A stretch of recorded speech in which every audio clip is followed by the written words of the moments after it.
Only when they start trading, and then there's this mirror, right? Trading is like a mirror. We realize where our gaps are, where our weaknesses are. They have completely unrealistic expectations of themselves. Trader sends me a message back saying that is utterly overwhelming, your spreadsheet. And I thought, wow, that is structure. So if you think structure is overwhelming, what chance do you have as a retail trader? And then look at also the extreme athletes in the trading world. They work 15 hours at least, and they have to sacrifice other things in life. Are women better traders than men? I think each have their challenges and their strengths. Linda is a big picture visionary. She has a mind that is incredible. She can watch 10, 15 markets at the same time and see the correlations. She has this multidimensional thinking.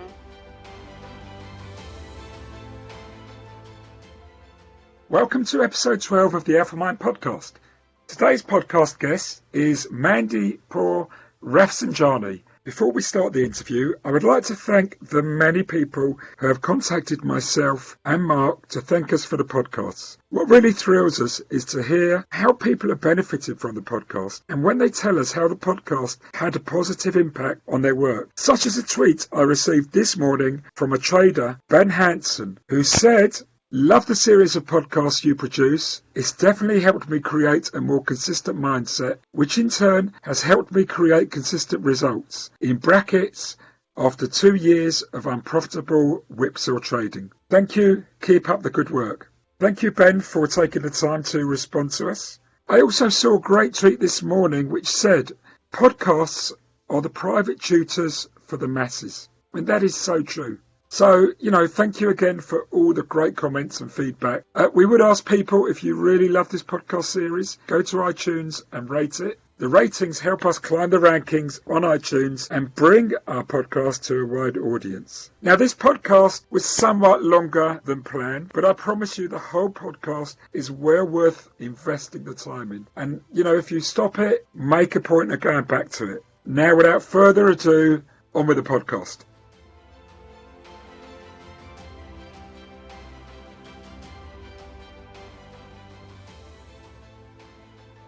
Welcome to this week's episode of the Alpha Mind podcast.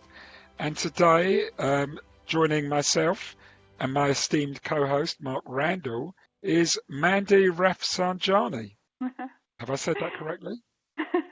You did. It's actually poor Rafsendjani, but who cares about details? Okay. Mandi Rafsendjani, who is fantastic, who works as a coach with traders.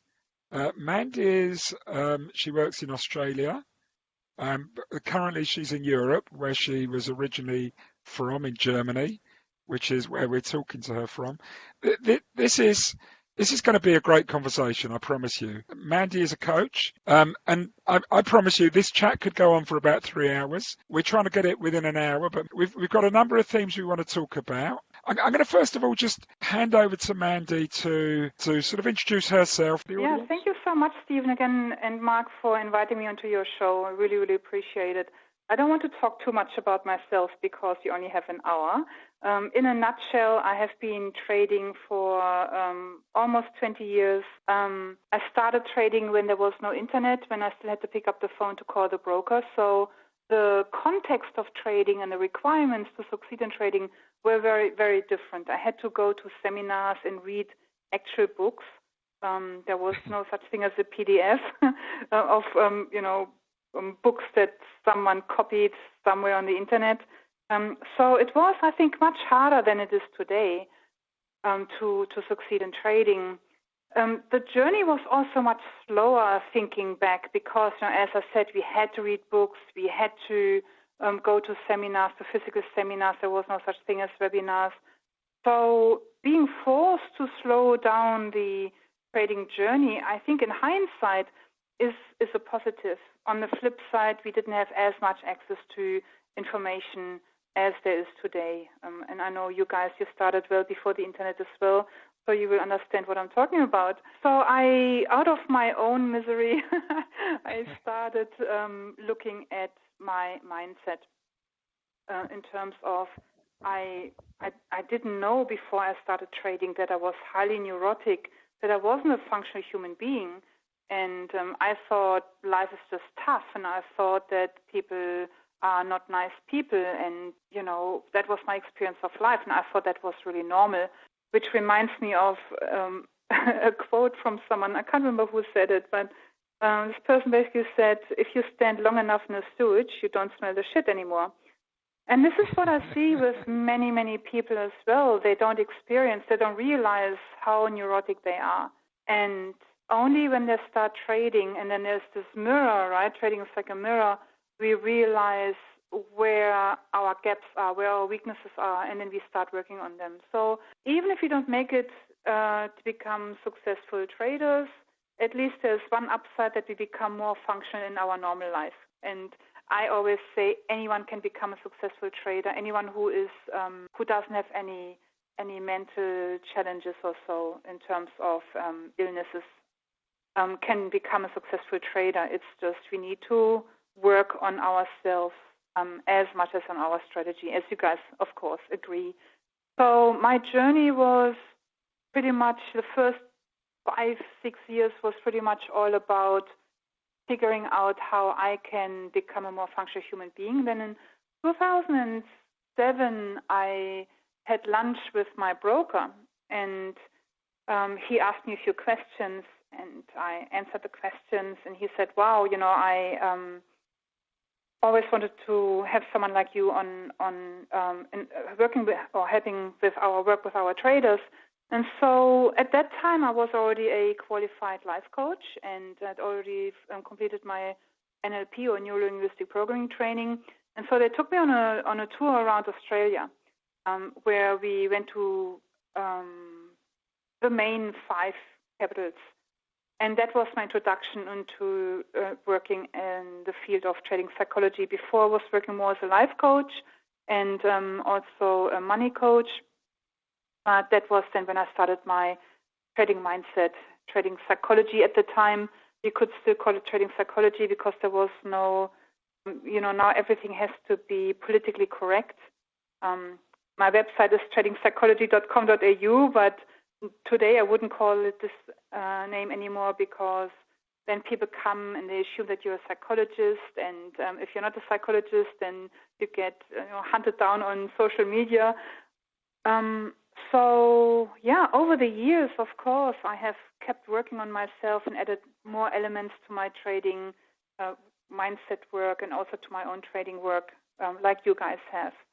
So, as you just said, world is ever evolving, ever changing, and there's always new exciting insights. Like, there's been so much work into the how the brain functions now with the heart math work, for example, how the heart and the brain interact. The meditation and mindfulness work that Mark is doing, that's also so super exciting, because we have seen, it has been proven how that can impact not only our trading, our whole life. And so this is pretty much where I'm coming from, also because I'm just so interested in it, not just for my own trading, but also generally as an interest in human behavior. So, and here we are today. Well, fabulous. So you began as a sole trader, as it were, a day trader. That's correct, yes. That then accessed market. And you talked a lot in that sort of, that very interesting sort of start to the chat about success and successful traders. But from your perspective, what do you think is a successful trader? So, the bottom line is, or the benchmark that we need to use is a trader who is able to pay their bills and who has a certain element of freedom, I guess. Freedom is what I see something that a lot of traders hope for, to gain. That they don't need to work with their bosses who are nasty, or that they can, like I do now, spending 3 months in Europe, 6 months in Australia. I was a month in America. Just having the freedom to be wherever I want to be. Yeah. So it's like achieving a certain lifestyle is. I guess individually we have different measures as to just what that means. For some people, it may be just a lot of holidays. Other people have got a good amount of spare time with the family. Others, it'll be collecting as many Lamborghinis as they can get their hands on. I mean, we measure it very, very differently. Exactly. And that perspective is very interesting because if you ask many, many people, you get very, very different answers. So an individual's own journey will almost define what their version of success is. And it's not necessarily a huge amount of money. Sometimes it's just more balance. So it's very, very interesting. You also talked about your journey of switching into actually understanding that mindset was really important to nurture. I mean, when you began that journey, what was your first sort of wow moment? What do you think? Okay, this is interesting. What can you remember a moment when you thought, okay, I get it? In terms of I get it, how dysfunctional I was, that there was a change in the way you behaved. No, I can't remember, to be honest. It was all gradual, you know. It was really such that I thought, oh, now I got it. Now I know what to do. And then it was merely that I had progressed, but not found the Holy Grail as yet. But you're still searching. Yeah, we always keep searching. Life changes. Your guardian angel and the positive mindset that comes with it. No, it's we're all on that journey, I think. And the thing is, we have resolved one issue in our life, and then the external life changes. Like as we get older, maybe our parents get sick, and then we have a different circumstance that we need to deal with. That impacts our trading, right? Exactly. We maybe have an illness that we deal with personally that we need to, divorce. A child gets sick, whatever it is.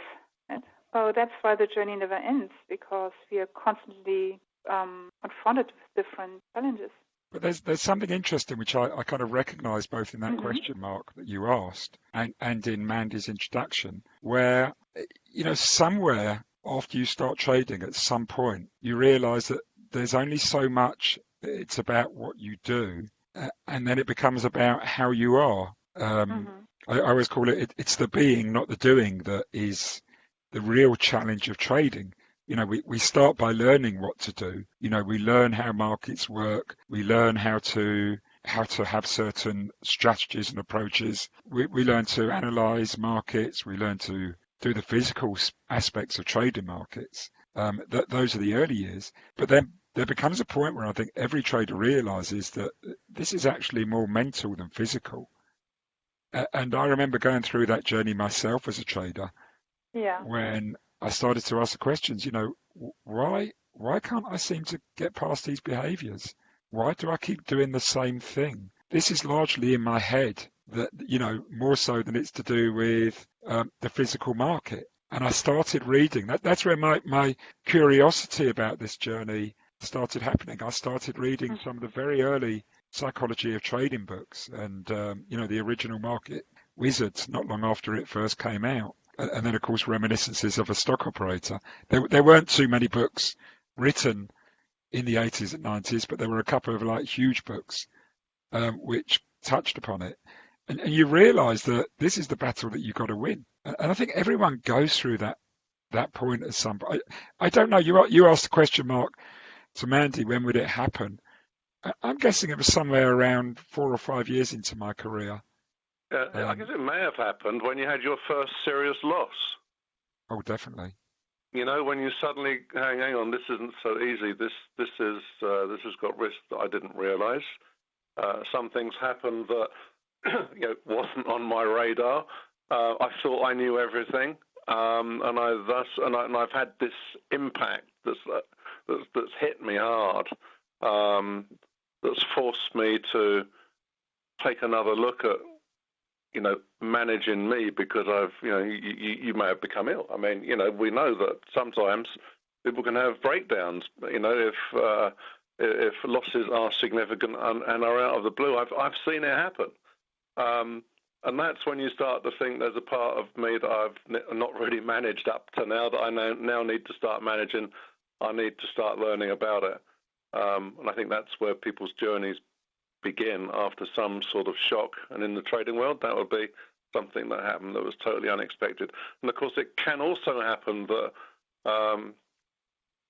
some sort of toxic relationship within a business could have also triggered an event to make you think differently about how you are managing yourself and your interaction with others as well. So it's not just market, it's more sort of the social network that comes with it as well. Yeah, for me, it was more the other way around. As I said, I wasn't aware of how neurotic I was. And when I started trading, everyone was talking about discipline, and I said, so many times, I thought I'm German. We invented discipline, and that will not be a problem for me. I didn't have a concept of what discipline meant, and only learned that or realized that when I was, started trading. And so I still didn't connect my poor trading results with my mindset or my psychology. I thought I just didn't know enough. So I went from one seminar to the other, read more books and more books and more books. And then a friend of mine, she said, go to this seminar which was called Landmark Education. One of the well-known Australian educators at the time did that seminar, and then it changed his trading. And so I thought, okay, I do that too. It's just $500. Who cares? Right? So that was more my pathway. And then when I was in the Landmark Forum, I was like, fuck, sorry for swearing, but that's really what I thought. Oh, fuck, I'm completely dysfunctional. I did not realize. And that's when I then started my journey. Okay. Up until then, I still thought it's lack of knowledge. You know what? It's really interesting, but until you actually, I mean, one of the things I was thinking when you gave your interview was, were you trading on your own from home? Yes. Yes. So one of the things that I think we had as an advantage, Mark, and one of the things that was part of becoming a trader in the 90s or the 80s, which was when I started, was that you didn't have this facility to trade from home. So you had to trade in a trading room. I worked in a bank trading room, and most people's journey into trading in those days was that sort of introduction. You got a job in a bank. But there were also other trading rooms. I know a lot of people that started off in private trading rooms or prop trading rooms, or started on the floor on a futures exchange. So you always had constant feedback going on around you. And you also had other people would be curious about their behaviors, and why is that guy doing that, and why, so you had an enormous amount of sensory information and feedback around you.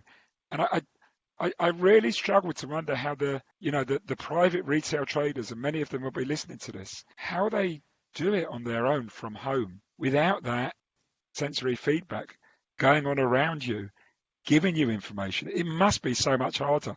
Yeah, not only that, it's also they have completely unrealistic expectations of themselves. There is a tendency of perfectionism I see a lot.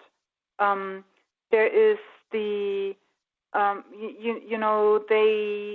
don't know if they're doing well or not doing well. And sometimes I show my traders my results, and, I show them that I take $20 profits. And they think that's ridiculous.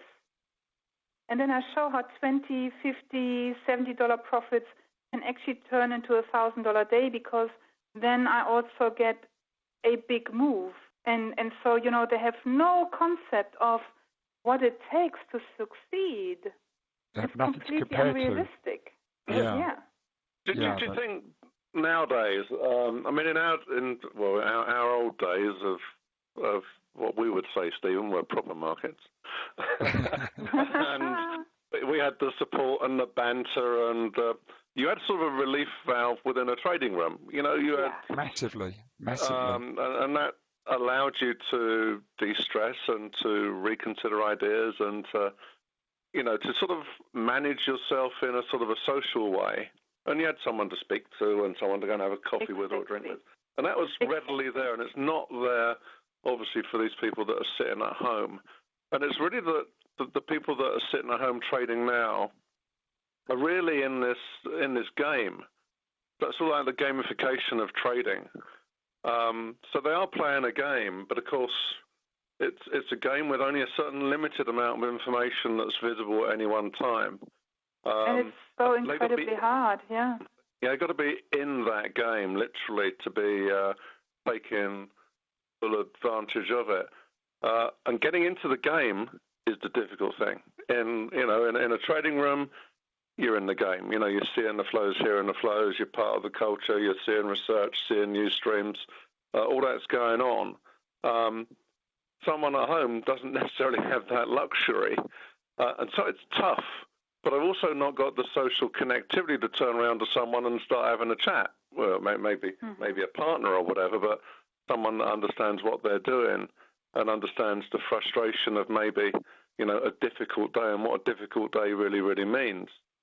So I think I think the world has evolved, and with that, the game is changing, and more people are retiring from this business or coming out from the outside into the world of trading without actually having a trading background, and they're treating it as a game. I think there are some positives about that, but there are also some huge negatives. It's really interesting that you say that, because when I was in Chicago, I met quite a few ex-pit traders, and they say exactly that. After the trading day, they would meet in this place.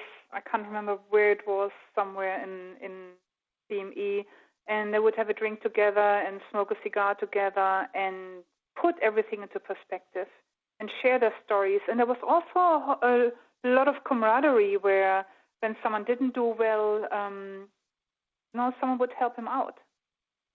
We don't have that, because what we also do as retail traders, we don't tell the truth, right? We pretend we've got it all handled. And, Well, we had a really good interview with a guy called Adam Nash a couple of weeks ago. It's on one of our earlier podcasts, and Adam was telling the story of when he started on the floor, the life floor in London, which is like the Chicago pit. And he'd come from a bank trading background, and it's a very different approach. And he said that he had a couple of guys took him under his wing. They could see that he wasn't really trading in the right way, the right manner for trading on the floor, which is, the term. So they took him under his wing and sort of mentored him, and it had a huge influence on his life. I've experienced what you described, when I worked in banks. We'd go down the pub sometimes at lunchtime, sometimes in the afternoon with a group of traders and a group of brokers. And there was this, this kind of band of brothers mentality. 1 minute you were ripping each other apart, another minute you were putting an arm around each other and sort of just being supportive. And, and you'd hear, you'd get you had the braggers came along, and you're a little bit like the Twitter guys now, they never ever lost. Or they tell you when they did lose, it was so huge that you gave an impression of, God, these guys are big traders, they must make so much money. So you did have that in a way, but you started to identify the bullshit merchants pretty quickly, which is what I think you start to identify on Twitter as well, and you can mute them. But that social angle, and I think Twitter, there is a good side to Twitter. I think the FinTwit community is terrific. When you start to recognise some of the sort of great characters in there and some of the the really good people, and then you maybe join a chat room. But it can take quite a few years, and already many people have failed by then. So it is. I mean, I work with some private traders, and I say to them, you've got to get out there, you've got to socialise. It is so hard doing it on your own.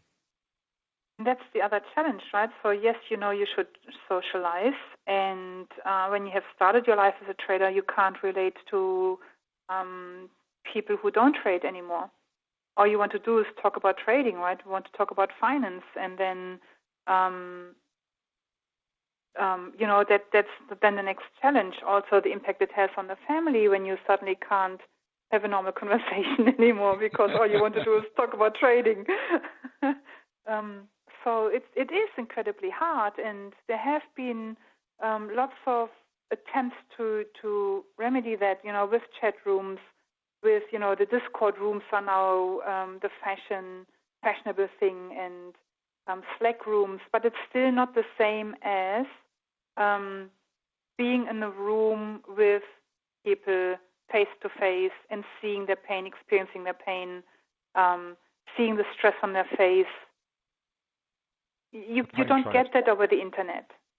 Yeah, the pain trade, and there's so much information in that as well, which is it might be wrong. It might sound like it's wrong to say, I'm seeing everyone else's pain and I'm using that to trade, but that is just sensory information that's out there. And you feel it on the lines when you watch the market. You can sometimes, when you do it for many years, you start to recognize the pain trade in the price action. Yeah, exactly. And then traders, how do they learn trading? Well, draw a line here, draw a line there, and if the moving averages cross, then you go long or short. And that's what I see a lot in my work with traders. They don't necessarily have mindset problem. They just have no understanding of the markets, no understanding of how it works. And, I just worked with a trader who found it hard to articulate his trading strategy.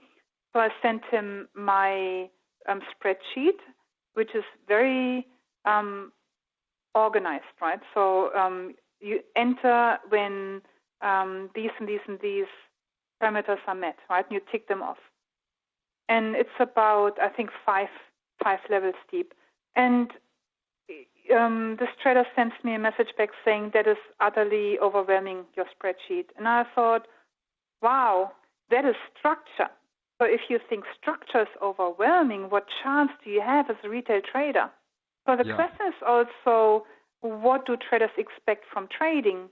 Do they want a moving average crossover, or do they want to really understand the markets and become proficient in trading? That's what I see a lot as well.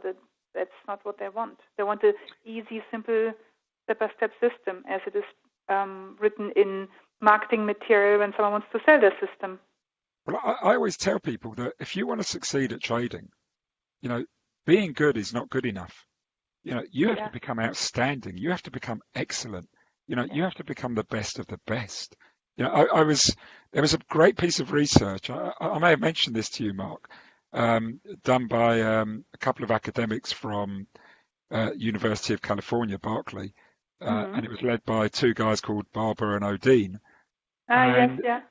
They studied 15 years worth of day trading data from the, I think it was a Taiwanese stock exchange, and this was over 400,000 traders. And they analysed to see whether there was any, what was the percentage of people that became successful within that group? How many? What proportion? Was there skill involved? And they found that in any 1 year, about 20% of the traders made money. But what they also found was that, 1 year's performance doesn't mean they're a successful trader. It's whether they can succeed year after year after year. Yeah. And whether that performance covers all trading costs and covers their living costs and the returns that they would need to make, compared to alternative options such as real work. And, they found that it was less than 1% were what they claimed able to succeed in trading over the long term. And I think only about an eighth of that made exceptional returns. That was just about covering costs.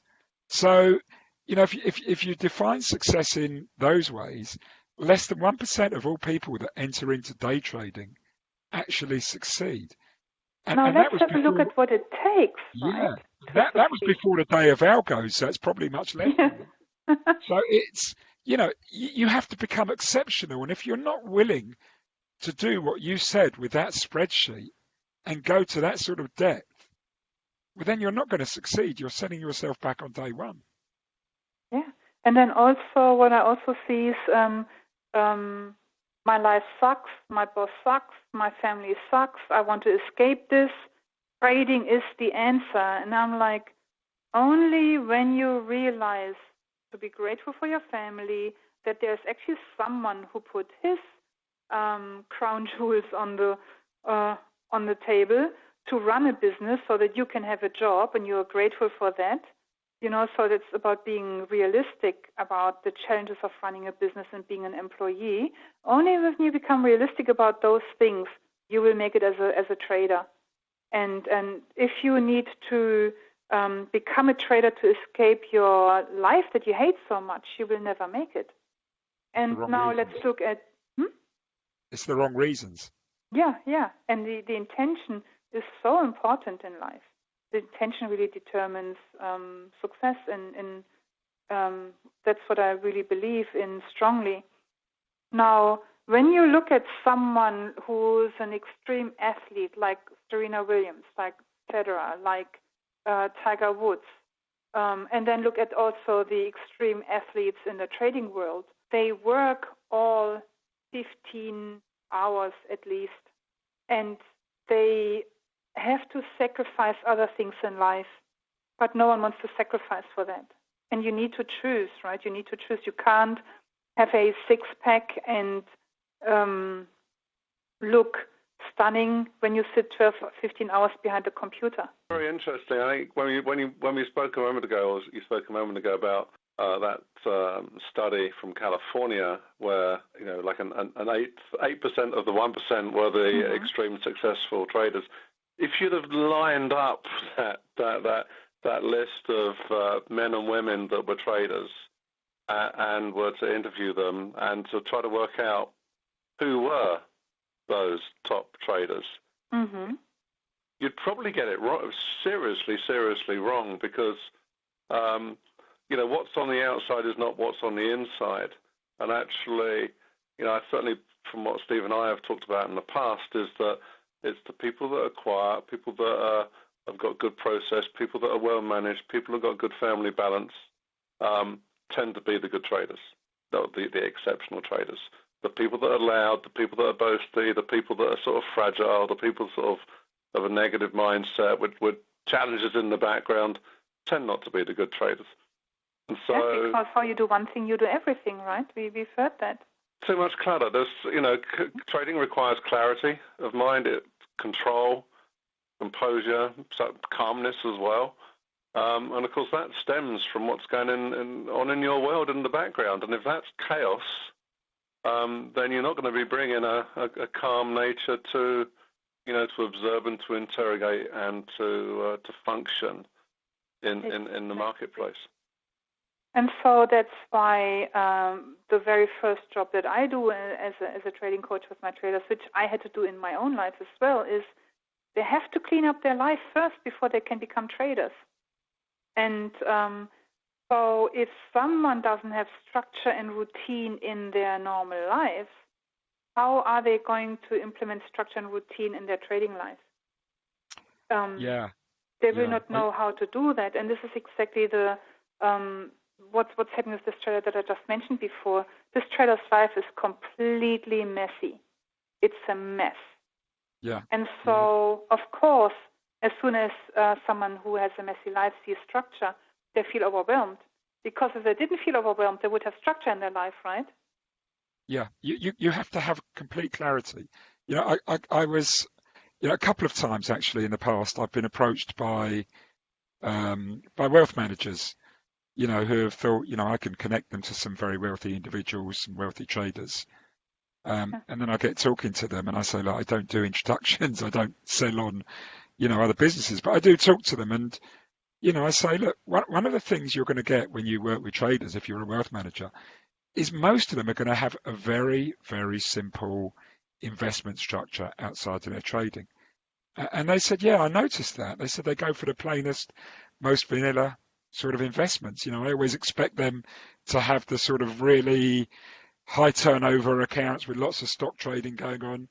And I said, no, you have to understand that their life is like that every single day. So they want as much simplicity and structure outside their life so and they can routine. focus. Yeah, so they can focus on what they do in their day, which is dealing with high risk and incredible volatility by the second. And a few years ago, I was asked to work with a private trader, and he'd been working for about 10 years. He'd been very successful, but he'd hit the rocks over the previous 3 years. Mm-hmm. And when he started, I asked him all about his life, and then he started to tell me that he'd bought into this business about 4 years ago, and it was a property business, and it'd kind of taken him over a little bit. Mm-hmm. And it'd done okay, but it hadn't made anything.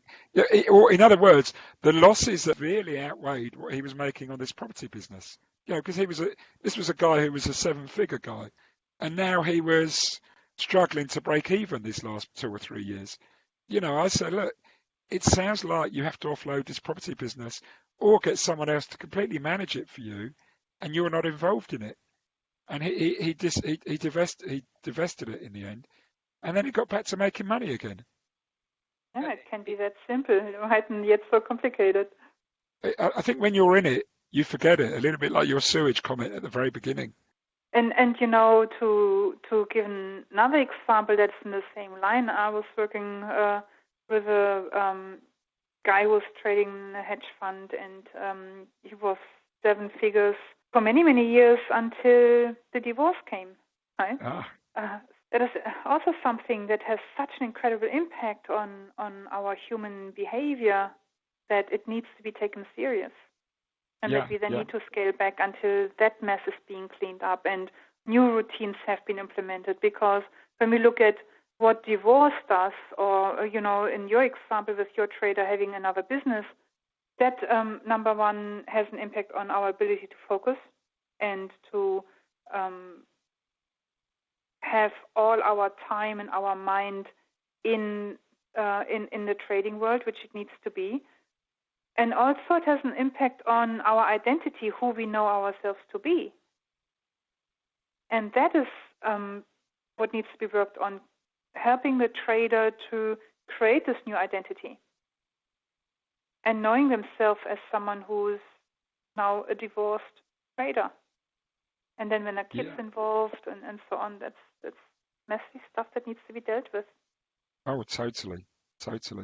Listen, Mandi, one of the subjects, we had a lot of subjects we wanted to bring up, and I think already we've covered a lot of ground and not sort of moved there. One of you're our first female guest, and so you have that honour. And one of the sort of questions I have is, sort of about, female traders. There's a lot written about, sometimes people saying that, women make better traders than men because of this, or men make better traders than women because of this. I'd really love to hear your thoughts and perspectives on this. Yeah, thank you for that, and also thank you for the honor to be the first female trader. Now, even that is politically incorrect nowadays, Stephen, isn't it? I know. I feel that as I was saying it, I was wondering, is anyone going to listen to this and go?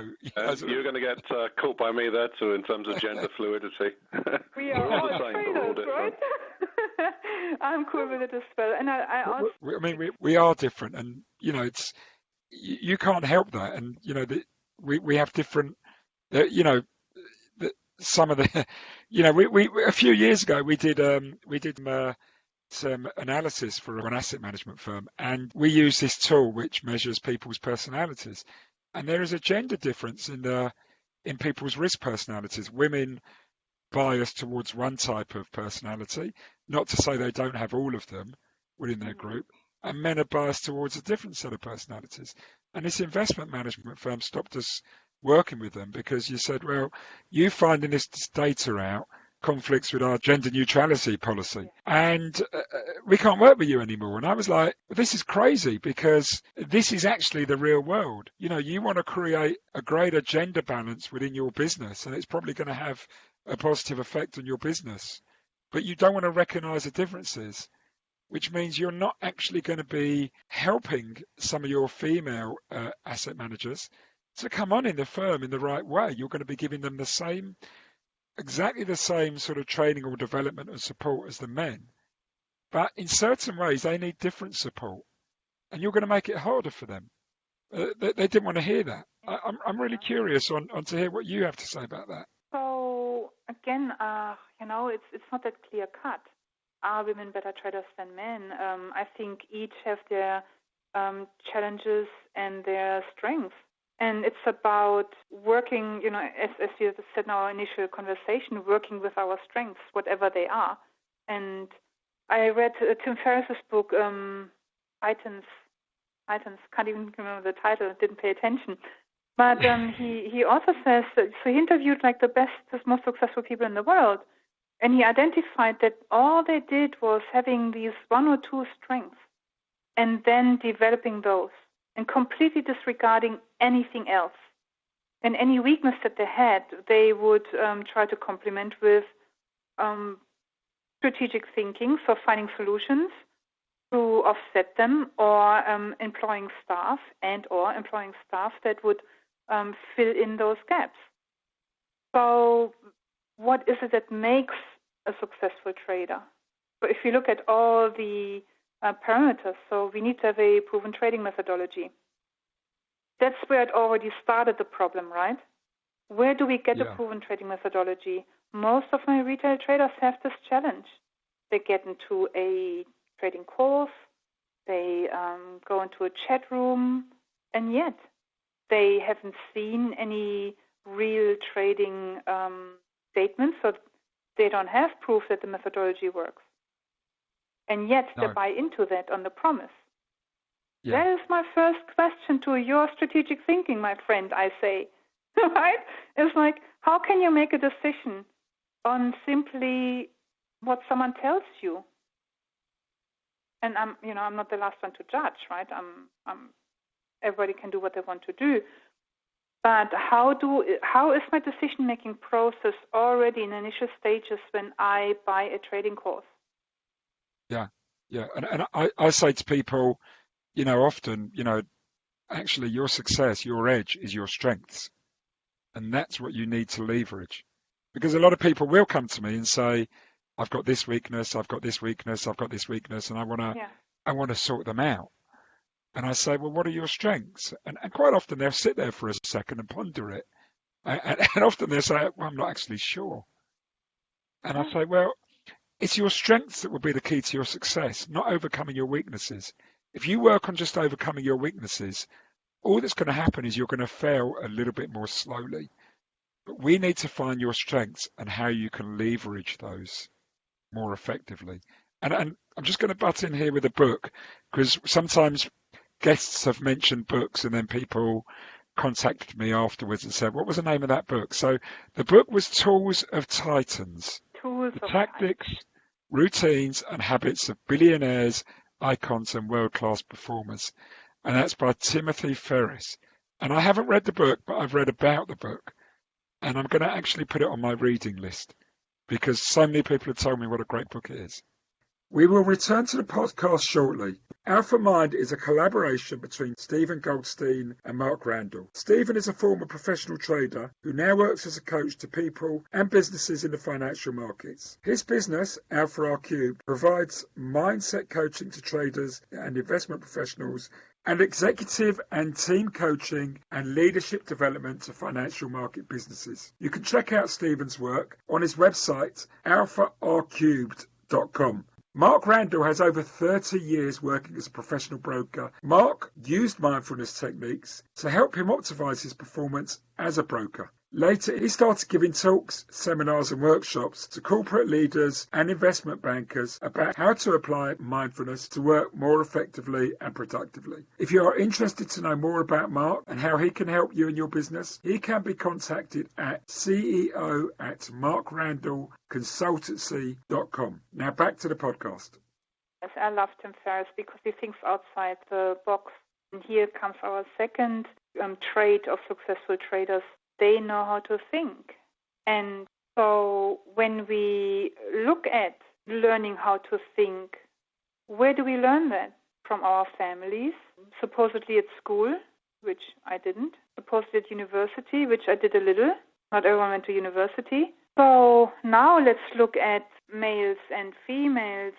learning to think as a female, and that I can only talk about my generation, right? So the younger generation nowadays might be different, but I was being brought up on being the nice girl, and being a nice girl, I always needed to be focused on my emotions, right? Being caring for others. There was no strategic thinking involved. Whereas my brother was always praised for being so smart and being successful, so that was his challenge, right, that he had to live up to. My brother is a successful lawyer, incredibly strategic thinker. And so I wonder if it had been the other way around, if I had been praised for being smart, if my life had been different. Right, okay. Yeah. So if you take that now into the context of female traders and male traders, right, apart from that we don't have enough, I don't have any statistics on women. So all I can draw on is my own experience as a female trader and also the female traders that I have worked with. But if we look at the ability to recover, because that's actually the definition of health in a human being, how quickly one is able to recover from an illness, that is health. It is not the sustaining of the absence of health, which most assume it is. So if we look at the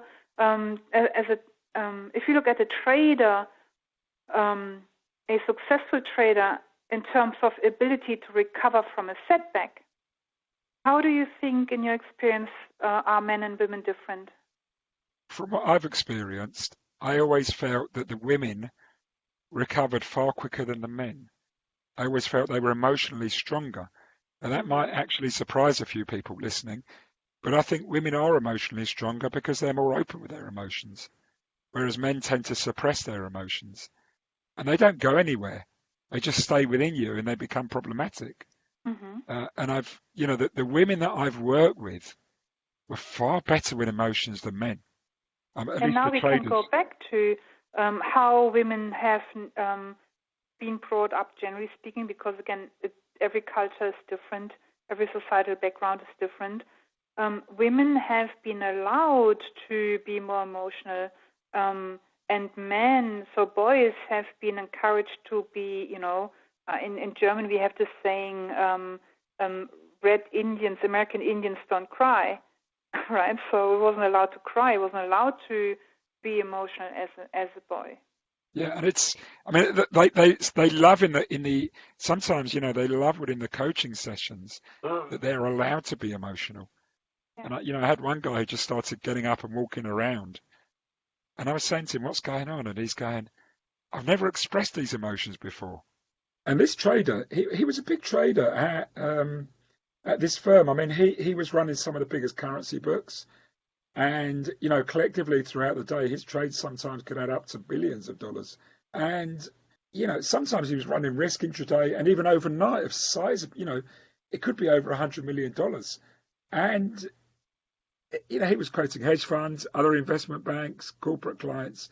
So there was a huge element of emotion in his work that was building up within him. And when he had a chance to vent this and express it within this environment, and he started pacing around saying that, he's been working over 20 years and he's never spoken about these things before.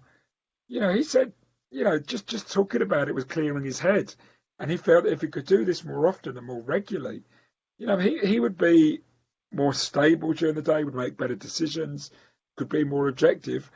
And this is the thing that I think, at least in my experience of talking to traders, female and men, and I don't have many female traders amongst my clients, and I think that's just a factor of the fact that there are so few within this industry.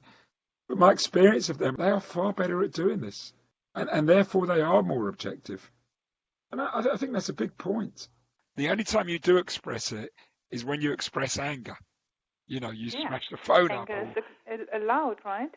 Yeah, that births out, but you're not allowed to, and maybe joy every now and then, the punching of the air, which is a sign that something's about to go wrong from my own experiences. But, it comes out in a fit of anger, though. It doesn't come out there's no, it just bursts out when you're extremely peaked, but it won't come out regularly. You don't talk about it. You don't share it. You take it home, which was a problem my wife used to complain about. She used to tell me, I used to hate it when I could hear the way you put your key in the front door, or even the way your car pulled into the drive. Yeah. I knew, oh my God, he's going to be in a dreadful mood this evening. So, but I was holding it in, thinking, well, I don't want to tell my wife that I've had a bad day. I'm going to just try and pretend everything's okay. Yeah. And But then she now knew look it. again at how girls are being brought up, generally speaking, and guys. So for girls, anger is not allowed. Sadness is allowed. So when you look at when you speak to each trader in what was allowed in your family, what emotion was allowed, mostly with guys it is anger was allowed, sadness not. So and then they go into trading, and then they're faced with all these emotions, and of course they can't express them because that wasn't allowed in their family. It's super interesting, isn't it? Because of course we all have phases in our life. So what we were allowed in our 20s may have been very different to what we were allowed in our teens. That may have been very different when we were 8. Yeah. When we were a child, we could the difference between sexes when you're a child, perhaps in terms of behaviour, apart from certain expectations of behaviour, actually in terms of play, in terms of reaction and the emotion around reaction, was very similar. As a kid, cried. So I think as a youngster, when we're closest to our natural self, where we haven't been designed by our life journey, our behaviour was very, very similar between males and females. It's just that dependent upon your journey, you could be reconditioned to, behave differently. So I think it's not so general. I think it does depend upon the journey. And it's a multi-dimensional topic we're talking about. I don't think it's binary, and I think in trading rooms, typically they tend to have evolved as, certainly in the 80s, as sort of a place for men, and of course that's now changing. Yeah, and that was another point that I wanted to bring up. I know from own experience as well as seeing others that women did not get the chances that men got, because men in prop firms and hedge funds like to have their little spaces, in broking firms as well. I was working with a broker in 2009, and the Christmas party there was a boat. It was in Sydney. It was a boat with half-naked women. So of course they don't want to employ female brokers. And I don't know if that happened in hedge funds as well. I don't have this experience, but there was this protective cultural element as well, and there's no judgment in it, right? I have no problems with it, but that's the reality that I saw. I don't think you're not far wrong. I think there was just, it wasn't so long ago that you joined a golf club and ladies weren't allowed there, they weren't allowed here. The world's moved on. Okay, so we're now getting this very, very different complexion to how businesses are run. The concept of balance is going to evolve even more to what it is now, and that's good. So having an emotional mix within trading rooms is going to evolve because we know the world is changing. So going not forward, really happening, though. I think it's going to be a much more diverse and inclusive environment because of the force of change that's going on, and that's good for trading. It should be, but it's still not. It's still not happening. Then understanding people's individual strengths that may be very different at a performance level, and by merit and by performance, the right person gets the job. Yeah, exactly. So the question is, how do we bring out the best in each trader? As to finish up the conversation. How would we bring out the best in a female trader compared to a male trader? Is that even necessary? Because I believe if you are a female being brought up with certain elements, let's say being a firstborn or being a thirdborn, so being always the little one compared to being the one who needs to be more responsible, that will impact your trading journey. So I did a lot of work on Linda Raschke, for example, and I was lucky enough to spend 4 weeks in her trading room and seeing how she works and her behavioral patterns and her personality. And I have her permission to talk about it, which is great. She's so super generous. She always says to me, whatever helps traders, feel free to share. And it is always done in most respectful way. I hope that is being seen. Mm-hmm. Linda is a great example, and I saw her give a talk once at the Society of Technical Analysts in London. Yeah. And it was a very impressive talk, and she was a very impressive talker. And I mean, I'd love to have her on the program one day, or as a guest, because sort of hearing, from my experience, hearing a woman's perspectives on trading, and the sort of the women that I do work with and have worked with, they do have a slightly different outlook, almost as a theme, and it always feels far less egotistical. It's almost like that is one of the big advantages. I don't know. I know traders who have an enormous ego, and they're some of the best traders in the world. Yeah, but in their trading, I've met these guys who they have this big ego outside, but they are so humble in their trading, and people are shocked. Very true. So it's almost like they have two different personas, which is, and I've known this with some of the hedge fund managers, that I come to start working with them, and I'm thinking, they're going to be telling me about how amazing they are, because that's how the outside world sees them. And yet they are anything like that, in their trading. They are completely the other way around. They've even talked to me about, sort of being a little bit worried that they're going to be found out. There's an imposter syndrome going on, because they are so humble.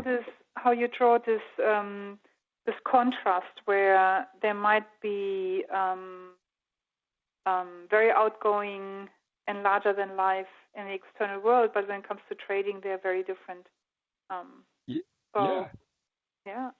And I think it really comes down to, are we looking at, I think there has been some research done that 40% of our life is based on genetics and 60% based on learned behaviors. So our genetics are our genetics. We can never become a marathon runner if we are built for sprinting. Yeah, absolutely. Know what we are born for. So Linda is a big picture visionary. She has a mind that is incredible. She can watch 10, 15 markets at the same time and see the correlations. She can. She has this multidimensional thinking. However, she is really bad at detail. And she told me many stories where she, put on the wrong contract size, pressed the wrong button. So we can't be a marathon runner and a sprinter at the same time. So we need to choose one. And again, going back to finding a proven trading methodology, how many traders know themselves so well that they know the criteria on how to choose a methodology? They don't, right? My experience. No. And so Linda she knows her strengths. She's a visionary. And she knows that detail is not her strength. So she has an assistant who takes care of that. She has her life organized such that she has a keyboard with that has pre-programmed keys that make it easier for her to avoid unforced errors. That's her language, right? So the tennis language. Yeah. Her whole trading life is set up to avoid unforced errors. So when we look again at what I said at the beginning,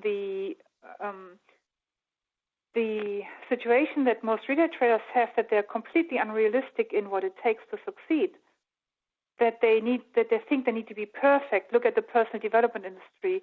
Get up at 4:00 and meditate. Have this perfect body. Drink kale all day. Eat chia seeds. Drink 5 liters of water and pray and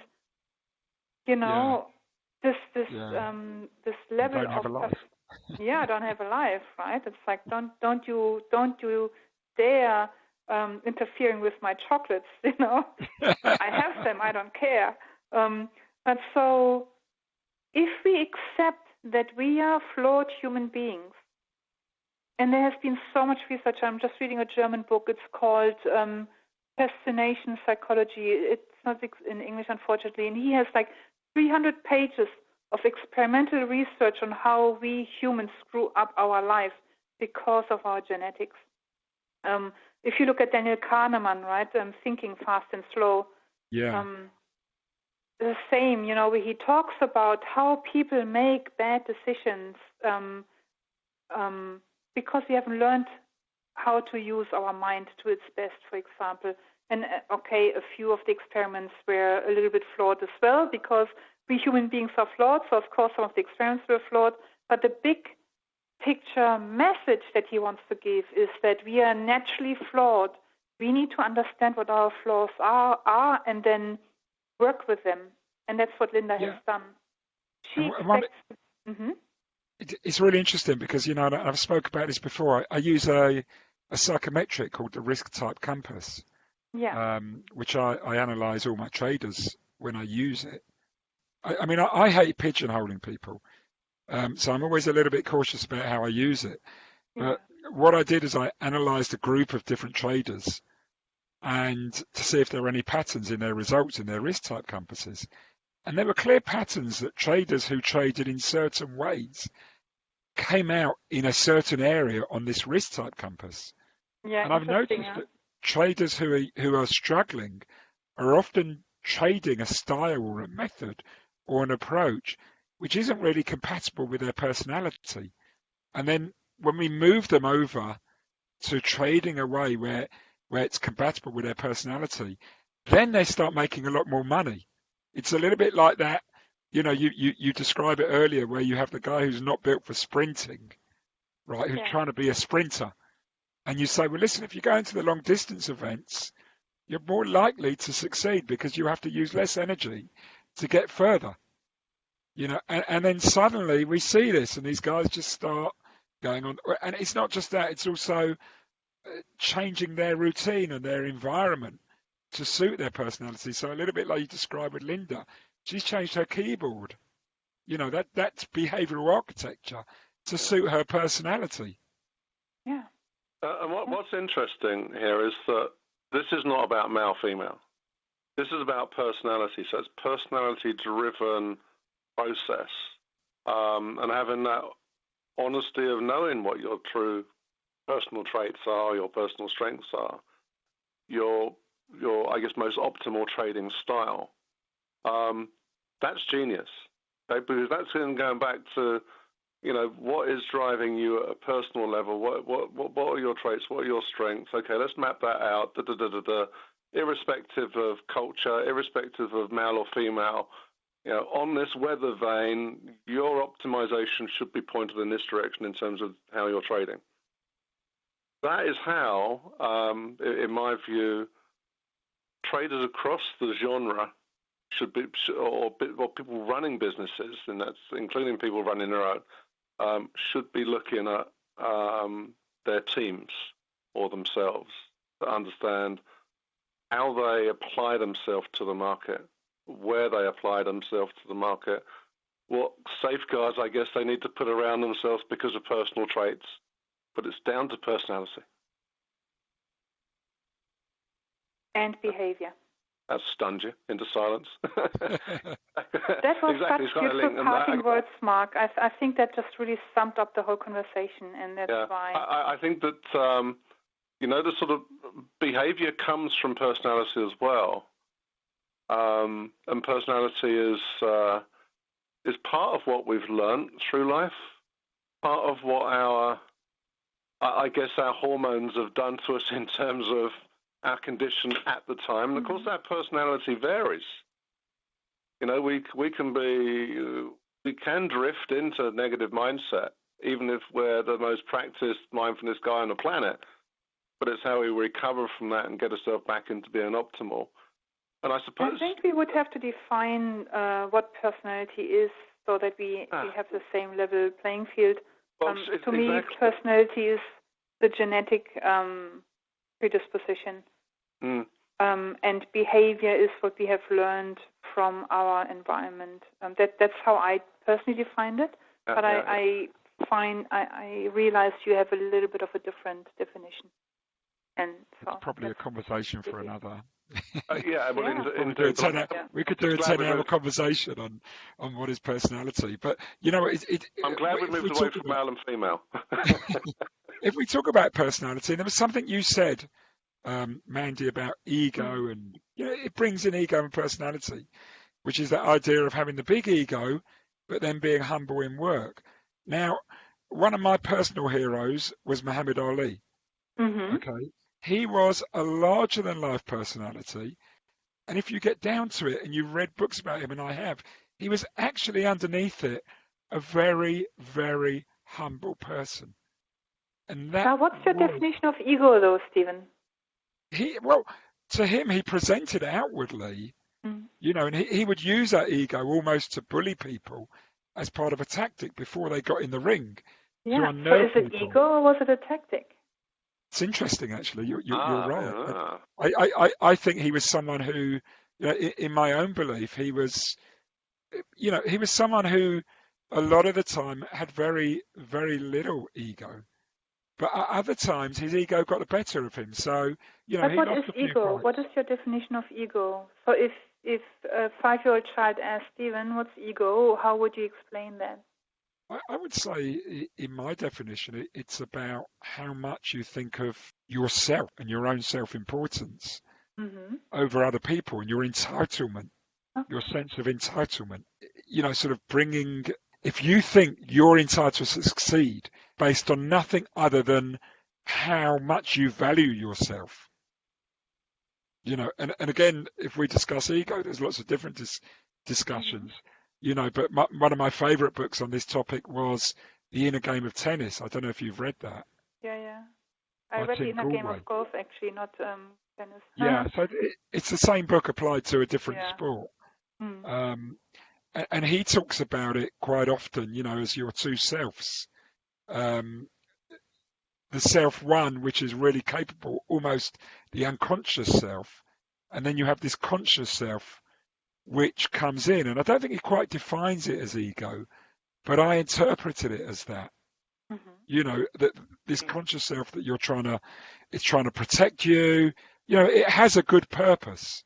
It has this purpose to protect you from the world, and to give you a kind of a self-importance that helps you, but it also gets in the way in trading, and it gets in the way of your natural abilities. For me, when my ego comes into play, even as a coach, I won't coach as well when I'm worried about how good I look. So I have to suspend that. When I traded, if my ego was how do I look to other people? How do they view me? My trading was never as good because I was now driven to present myself in a positive light to others rather than do what was necessary to succeed. So that was kind of my interpretation of ego. How do you? Sorry, go on. Sorry. So two keywords for me really are the same definition for ego. So one was the lack of vulnerability, so not being able to being vulnerable around our failures and shortcomings. Yeah. And the other one, on the flip side to that, driven by the fear of vulnerability, is the need to present ourselves in a certain way to the outside world. And when we now look at the topic of the ability of taking a loss or not, I have a few friends who are brokers, and they both, two friends, and both said to me the same thing. The main reason why traders bomb their accounts and don't succeed is because they don't take their losses, nothing else. And they're martingale into their losses, right? Only these two behavioral patterns lead to continuous failure in trading, which is great, right? Because on the flip side, if you can manage to overcome those two behavioral patterns, then you have won. It's not necessarily the skill. It's the just doing those two things right. Now, the fear of vulnerability, in my opinion, is leading to the inability to take a loss. And because it's incredibly vulnerable to having to take a loss. And what then consequently the impact it has on our need to present ourselves in a certain way to the external world. Even though we know that no one would see our trading statements, it is still so strong in us. Well, you know it, therefore, you know, you're fighting with yourself. Exactly. It's a false ego, isn't it? It's as you mentioned, it's tactical, can be used as a weapon, in certain circumstances. But of course, if your background mindset is vulnerable and is more balanced, then you're going to have difficulties with that. Kind of maintain that front. The energy needed to maintain a false ego, to try to convey that all is well and I'm fine and I'm making money, when in the background you're having multi-days of losses. That energy difference, the fact that you're having to really use so much mental energy to keep that false facade, it's going to destroy your future trading prospects as well, because of course you need to be as optimal as possible to trade. And if you're spending your time trying to massage your ego and what people think of you, then it's going to be a recipe for a disaster. Yeah, then my biggest trading losses. My biggest trading losses occurred when my ego became involved, with what I was doing. And it's not just my trading losses, colleagues I've seen, the same thing. The biggest disasters always had a large element of ego as probably the biggest ingredient in that loss. Yeah, and so if you define that again, the fear of how the outside world would perceive us. Yeah. And that causes inability to behave. And where is that coming from? Well, it's coming from how we were being brought up. Were you always being reprimanded for making a mistake, like something little? So I love watching how families communicate with each other. Like, I was traveling a lot the last few months, and I sit at the airport or in the train, and I listen how they communicate with each other. So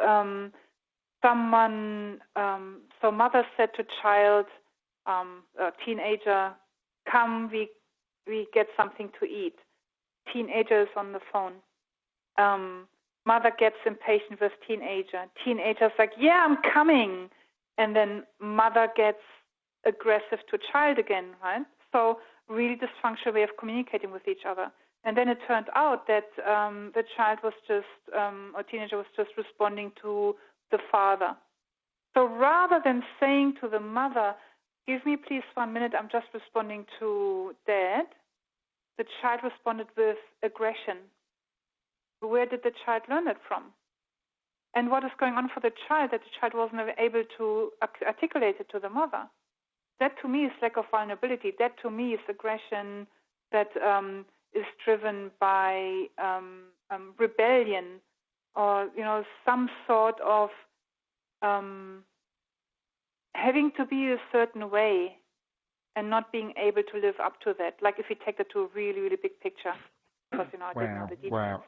I'll tell you what, we go on, Mark, sorry. I think that's one example of where ego comes from. But I've seen ego appear from people that have become too successful too quickly. Mm-hmm.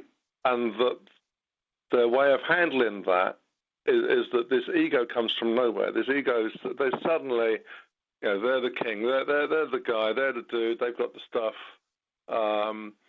And look what I've got, look what you haven't got. And the ego and the people that I've seen go on that journey didn't start off that way. But success, or too much success too quickly, and the not having the mindset and the processing and self-control to manage that success led to it actually being their downfall. because the ego then took over. They lost their friends, they lost their social connectivity, and then they started to lose money. And now we can look at it again. These are the people who have no healthy, strong inner world because they define themselves through the success that they had in the external world that was taken away for a moment, that was a threat to the ego, and that goes back to what I was saying at the beginning. When we go through divorce, when we have a losing run, that has an impact on our identity, how we see ourselves. So when we go through divorce, or the guy who bought the business, for example, then we have to redefine our identity. And then there's this gap, right, between who we knew ourselves to be, who we now are, and who we want to be. Yeah, I always say to people, don't let your success or your failure define you. It's much easier to say than to actually do. You can, it is true though, and if you can somehow hold on to that and somehow remember that, and I have a poem, and I have it upon my wall now, and I've had it at the front of all my trading journals that I used to read whenever I got either ahead of myself or I recognized myself getting ahead of myself, or when I was really struggling, that would remind me that I'm not defined by this loss or this bad trade. Yeah. And it was the poem If by Rudyard Kipling. And I know a lot of other traders, a lot of other traders have told me they use that poem or they use a similar poem to ground them. And this is, again, we go back to that word I used, behavioral architecture. Having things in your environment that can remind you at those key moments, that can ground you and bring you back to yourself. And again, I think that poem was a contribution to my success at times, or at least the reading of it, as much as was my analysis of the markets. Yeah. And I love this because that is also going back to routines and habits, and this is something that Linda is really strong at. Like she says, her routines and her habits are the key, the driving force for her success as well. And she's very protective of that, of her habits and routines. She's on a computer an hour and a half before, so she started, we started at 6:30 in Chicago, and to prepare, and then stayed an hour back to finish up the day. Yeah. And she says if she doesn't have enough sleep, she knows she's not performing. So she's very protective of her sleep as well. She knows everything that throws her, so she makes sure that she is protecting herself from that. So on the flip side also, you would use the poem from Kipling to keep yourself in peak performance. Linda would go riding her horses because that's meditative for her. Yes. So she doesn't sit and meditate, but she goes and spends time with her horses. Yeah. She needs that. I used to go running sort of late morning. Yeah. And that would always do that for me. And I know some people use meditation, and Ray Dalio is religious about it. And a lot of other top traders. I've got some guys that use meditation. And also, that was something that Tim Ferriss wrote in Tools of Titans. He said 80% of those titans that he interviewed, they had strong routines, and part of the strong routine was meditation and or mindfulness. Yeah. And that was a non-negotiable. Listen, I'm conscious. Go on, Mark. This is your space. Moment. Well, I think it is vital. I think interpretation of what mindfulness and meditation is from person to person does vary. I think the example of Linda riding her horses is a vital example. Mm-hmm. It means many things to different people, and understanding that do what's best for you is the I guess the bottom line. But also having a process around doing something. It's important to be doing something, to be managing yourself, particularly if you're a sole trader, a day trader at home, and you haven't got that social connectivity to plug into so readily. You need to be managing, how your day goes. There is this. I mean, I think you mentioned it a moment ago that some people wake up at 4 o'clock in the morning to meditate for 2 hours. I'd say, to be honest with you, it's better to get 8 hours sleep a night than to wake up super early and meditate, because the REM during sleep is where your brain resets itself and readies itself with energy for the next day. I think some people are kind of cutting themselves out of sleep to go and meditate. But, I think if it works for them, great, but the sleep is more important than meditation from a nighttime perspective. However, managing yourself during the day with little bits and pieces of meta awareness to, going out and tuning into your senses on a walk, on a dog walk, on a walk at lunchtime, or getting out at lunchtime and stepping away and having a break is so important. Often neglected. Trading rooms kind of suck people into a permanent desk position. You watch the market. You don't want to move away from the market. It's almost like a bravery award, isn't it? Yeah. Who can stay the longest? And it's like, no, that's not how it works. Toxic. It's a toxic environment that works against you if you don't take these breaks. Now, I could talk for weeks about what meditation means, be it what's very common out in the celebrity world of the US, which is transcendental meditation. What's more prevalent here in the evolving side of Europe is more clinical-based mindfulness. I think if you're in the trading world and you want to connect to someone to talk about trader-based mind fitness, then you need to be speaking to. Then give Steve and I an email, and we can go through a program with you about that. It is about doing something that's authentic, something that's got the right background thinking behind it, something that is meaningful and sculpted around, like Steve said, about the behavioral side of what sort of trader are you. Then, what works for you in terms of the ability to be more conscious in what you do from day to day. Because if you can manage that, your optimization goes through the roof. Your health goes through the roof. Your positivity increases. And if you're positive, you're happy. And if you're happy, you tend to be healthy. If you're positive, happy, and healthy, you're probably a better trader. Because if you're unhealthy and you're negative, then you've got so much baggage going on you're having to try to deal with, as well as analyze the market. You're not going to see the opportunities. Mindfulness, critical, meditation, and however you want to interpret that, designed around your personal preferences. I'd say absolutely vital. We're now learning it's vital to manage yourself from a mental perspective. And I can understand why all these billionaires and huge successful people meditate. I think they also play golf as well, Steve, don't they? Isn't it that all the billionaires play golf as well as meditate? There's this sort of common connection. Golf is kind of a mindful game anyway, so if anyone wants to talk about mindful golf, then my number's below. Listen, I'm conscious of the time. And if we take that to the next one step further, right? Mindfulness meditation. Sorry, Stephen, just one more point. But so when I see traders who don't take their losses or who don't let their profits run, they're either in the future or in the past, right? So they're either regret-driven or they fear the future, right? The future regret. So many elements to that. But let's keep it really simple. They're either in the future or in the past, but not in the present. Yeah. Mindfulness meditation gives you the ability to catch yourself really quickly when your mind drifts to the future or the past. Yeah. You need to be in the present in order to make really good decisions, whilst you understand how to study consequences of your behavior right now.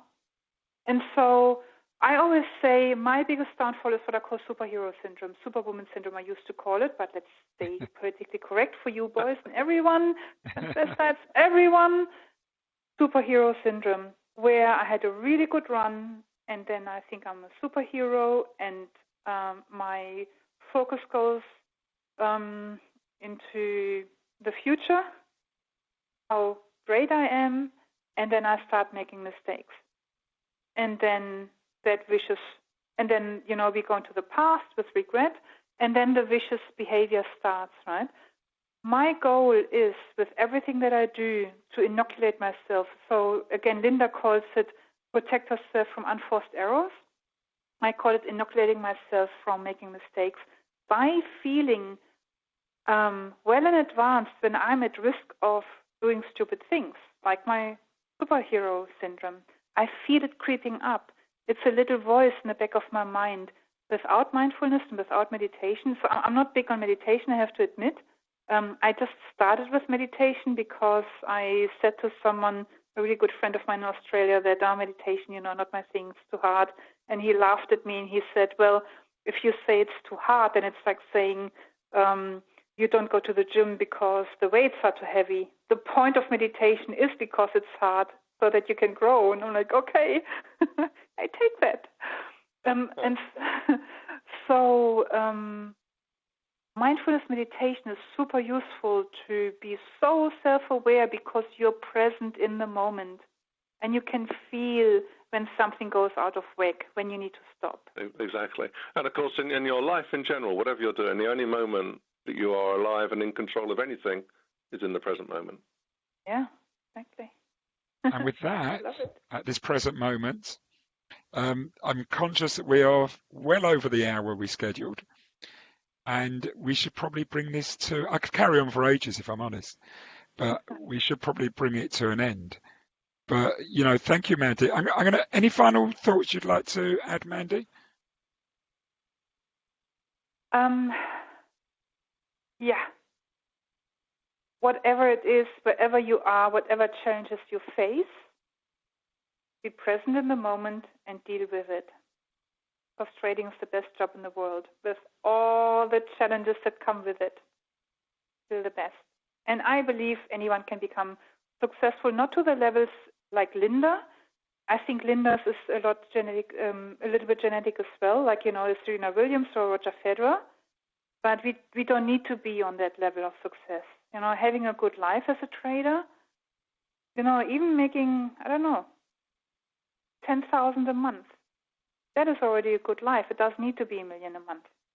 And I believe anyone can do it. So keep working on yourself, keep working on finding your system. And I believe when you have not worked on yourself, when you have a mess in your life, when you don't have clarity, then you will not find the right system for you. You need to clean up your life first in order to be able to find a system, a trading strategy, methodology that works, and to make it work. That's wonderful. Thank you. Thank you so much for the invitation. That was fun, huh? Yeah, I loved having conversation with colleagues. Shared a lot. Absolutely. As I said, how much chance do we get speaking with other colleagues? So rare. Yeah. And I'd like to have you back, perhaps as a future guest again next year. Yeah, it would be great. Let's do that. Yeah. I think you've got so much there's so much wisdom within what you say, and there's alternative perspectives as well, which I've written down some of them, which I've never even considered.